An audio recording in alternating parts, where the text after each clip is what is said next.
Assalamualaikum warahmatullahi wabarakatuh. Perkenalkan, nama saya Isa Ramadhani, berasal dari kelas sejarah B dengan NIM 191071-3004. Kali ini saya akan mereview buku yang berjudul Siti Nurbaya, Kasih Tak Sampai. Buku ini ditulis oleh Mara Rusli pada tahun 1992. Pada buku ini memiliki tokoh-tokoh yaitu Siti Nurbaya, Samsul Bahri, Baginda Sulaiman, Sultan Mahmud, dan Datuk Maringgi. Saya akan menceritakan isi novel ini secara singkat. Ibu Siti Nurbaya meninggal pada waktu Siti Nurbaya masih kanak-kanak. Sejak saat itu hingga dewasa, ia hanya hidup bersama Baginda Sulaiman, ayahnya yang sangat ia sayangi. Ayahnya adalah seorang pedagang yang terkemuka di kota Padang. Awalnya ia hanya berteman dekat dengan Samsul Bahri yang merupakan tetangganya sendiri. Samsul Bahri merupakan anak seorang pedagang yang bernama Sultan Mahmud. Dia berutang kepada Datuk Maringgi untuk soal perdagangannya, keuangannya. Pada saat Samsul Bahri dan Siti Nurbaya pulang sekolah, pada waktu itu Datuk Maringgi melihat kecantikan Siti Nurbaya. Datuk Maringgi itu merasa suka pada Siti Nurbaya tersebut. Namun Siti Nurbaya hanya suka kepada Samsul Bahri. Samsul merupakan teman dari kecil sekaligus orang yang ia sayangi selain ayahnya. Namun pada waktu itu Samsul Bahri pergi ke Batavia untuk menuntut ilmu, yaitu sekolah kedokteran. Sebelum Samsul berangkat ke Batavia,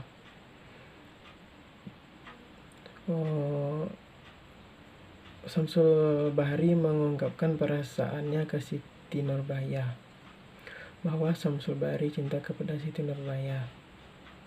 Setelah itu Siti Nurbaya melepas Samsul pergi untuk menuntut ilmu ke Batavia. Lepas dari itu, Datuk Maringgi masih menginginkan Siti Nurbaya tersebut menjadi kekasihnya. Dia memikirkan berbagai cara untuk mendapatkan Siti Nurbaya. Datuk Maringgi ini merupakan pengusaha dan rentenir yang sangat licik dan berusaha dengan berbagai cara sampai cara yang tidak baik. Mengetahui ayah Siti Nurbaya merupakan saudagar yang kaya raya, sukses, ia berusaha merusak usaha ayah Siti Nurbaya tersebut. Datuk Maringgi menyuruh kaki tangannya membakar semua kios milik Baginda Sulaiman Dengan demikian hancurlah usaha Baginda Sulaiman. Mau tidak mau, Baginda Sulaiman harus meminjam uang atau berutang untuk melanjutkan bisnisnya tersebut dan kehidupannya. Baginda Sulaiman berhutang kepada Datuk Maringgi. Akhirnya ia meminjam uang kepada Datuk Maringgi dengan jangka waktu 3 bulan. Namun setelah 3 bulan, Datuk Maringgi meminta uangnya yang dipinjam oleh ayah Siti Nurbaya. Namun ayahnya tersebut tidak memiliki uang dan meminta waktu tenggang seminggu lagi kepada Datuk Maringgi.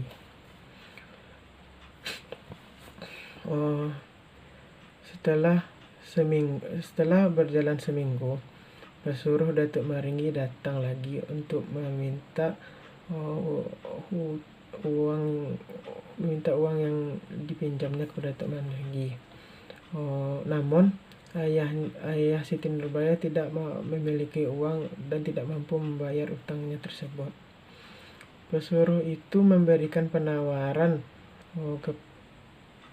kepada ayah Siti Nurbaya, yaitu apabila tidak bisa membayar utang, bagaimana Datuk Maringgi menikahi Siti Nurbaya. Kalau tidak, Baginda Sulaiman akan dipenjara. Menghadapi kenyataan seperti itu, Baginda Sulaiman yang memang tak sanggup lagi membayar hutang-hutangnya, tidak menemukan pilihan lain selain yang ditawarkan oleh Datuk Maringgi. Datanglah ayahnya berbicara kepada Siti Nurbaya. Betapa sedihnya dia mau tidak mau, daripada ayahnya masuk penjara, lebih baik dia menikah dengan Datuk Maringgi.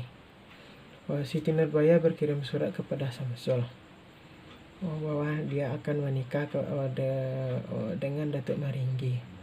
Dan betapa sedihnya hati Samsul menerima surat itu, karena orang yang dia cinta menikah dengan orang lain.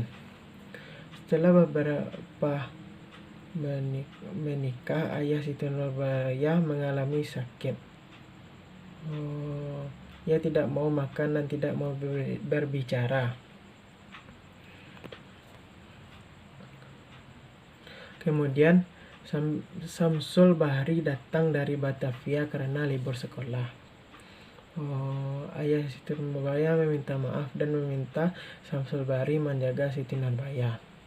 Dan pada saat itu Siti Nurbaya pun datang ke rumah ayahnya untuk menjenguk ayahnya. Betapa terkagetnya Siti Nurbaya melihat Samsul Bahri ada di rumahnya. Samsul Bahri mengajak Siti Nurbaya untuk bertemu pada tengah malam.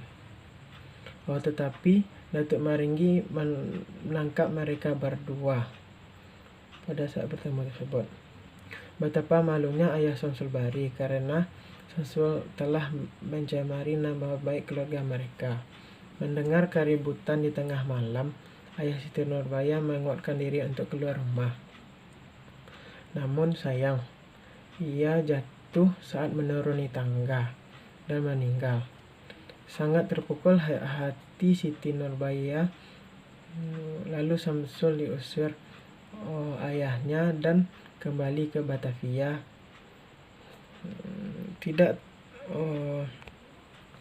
Tidak tahan dengan sikap Datuk Maringgi terhadap Siti Nurbaya. Setelah menjadi istrinya, Siti Nurbaya memutuskan untuk menemui Samsul Bahri ke Batavia. Namun pas di tengah kapal, Siti Nurbaya dicelakai oleh seorang pesuruh Datuk Maringgi. Akhirnya Siti Nurbaya dibawa ke rumah sakit di Batavia. Setelah sembuh, Siti Nurbaya dijemput oleh pesuruh Datuk Maringgi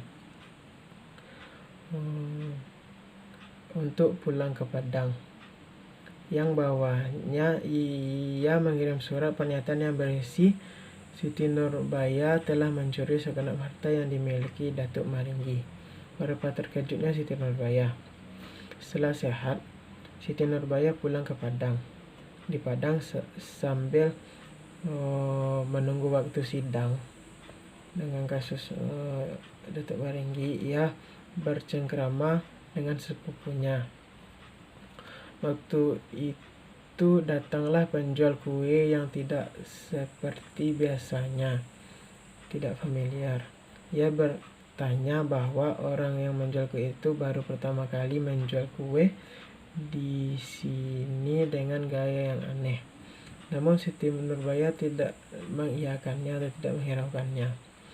Penjual kue itu memberi 3 potong lemang. Setelah dimakan lemang tersebut, Siti Nurbaya merasa lemang tersebut pahit. Ia berpikir bahwa lemangnya agak hangus. Setelah beberapa suap memakan dan menikmati lemang, Siti Nurbaya mulai merasa perutnya sakit dan mual-mual. Dan akhirnya Siti Nurbaya meninggal dunia karena memakan lemang beracun yang dibelikan oleh pesuruh Datuk Maringgi. Kematian Siti Nurbaya itu terenggan oleh Samsul Bahri hingga dia menjadi putus asa dan mencoba untuk melakukan bunuh diri. Akan tetapi muncullah karena ia tak meninggal saat bunuh diri tersebut. Sejak saat itu, Syamsul Bahri tidak meneruskan sekolah kedokterannya. Dia memilih masuk ke sekolah dinas militer. Setelah 10 tahun kemudian, dari cerita di atas, di Kota Padang sering terjadi huru-hara dan tindakan kejahatan akibat ulah Datuk Maringgi dan orang-orangnya. Syamsul Bahri yang telah berpangkat letnan dikirim ke Kota Padang untuk melakukan kepengamanan. Syamsul Bahri mengubah namanya menjadi Letnan Mas Segera. Ia segera menyerbu Kota Padang. Tanpa berpikir panjang, Syamsul Bahri menembak Datuk Maringgi jatuh tersungkur. Namun sebelum tewas, ia sempat membacok kepala Syamsul Bahri dengan parangnya. Syamsul Bahri alias Letnan Mas segera dilarikan ke rumah sakit oleh anggotanya. Pada saat terakhir menjelang ajalnya, ia meminta dipertemukan dengan ayahandanya, tetapi ajal lebih dulu merenggutnya. Sebelum Syamsul Bahri sempat bertemu dengan orang tuanya. Kesimpulan yang dapat diambil dari novel Siti Nurbaya Kasih Tak Sampai ini, kalau kita menginginkan sesuatu, rela dengan cara yang benar dan jujur, dan tidak mencelakakan orang lain agar sesuatu tersebut dapat berguna dan bermanfaat bagi kita untuk selamanya. Inilah itu yang dapat saya sampaikan dalam review ini. Terlebih kurang mohon maaf. Assalamualaikum warahmatullahi wabarakatuh.